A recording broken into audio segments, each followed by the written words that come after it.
وأشهد أن لا إله إلا الله وأن محمدا عبده ورسوله أما بعد فقد قال الله تعالى في كلامه المجيد أعوذ بالله من الشيطان الرجيم بسم الله الرحمن الرحيم يا أيها الذين آمنوا اذكروا الله ذكرا كثيرا وسبحوه بكرة وأصيلا. قال النبي صلى الله عليه وسلم مثل الذي يذكر الله والذي لا يذكر كمثل الحي والميت. وقال النبي أيضا من لم يدع الله يغضب عليه أو كما قال النبي عليه الصلاة والسلام.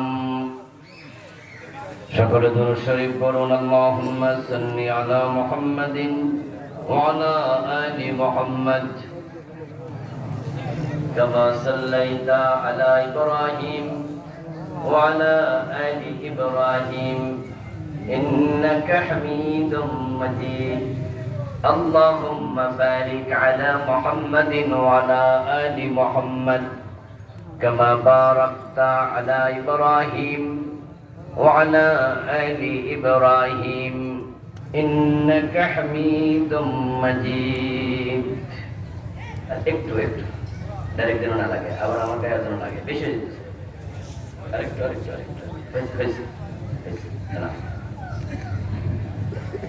বিশ্বহাটি আদর্শ তালিমুন নিসা কওমি মহিলা মাদ্রাসা কমিটি কর্তৃক আয়োজিত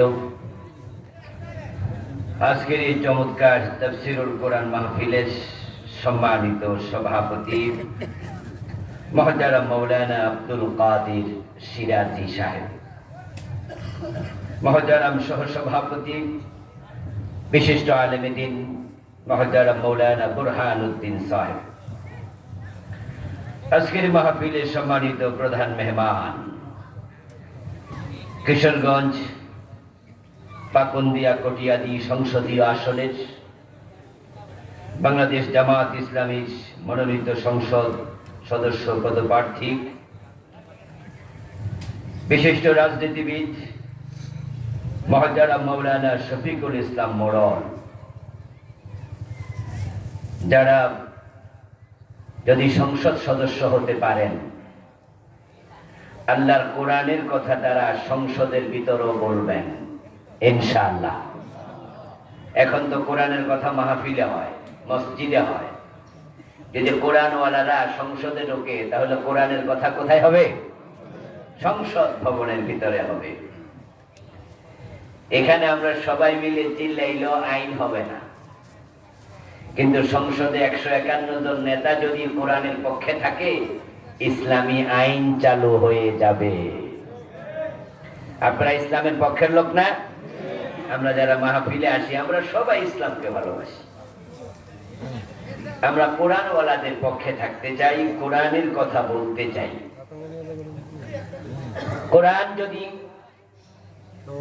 কোরআন যদি সংসদে যায় তাহলে আমাদের আর এত ওয়াজ লাগবে না।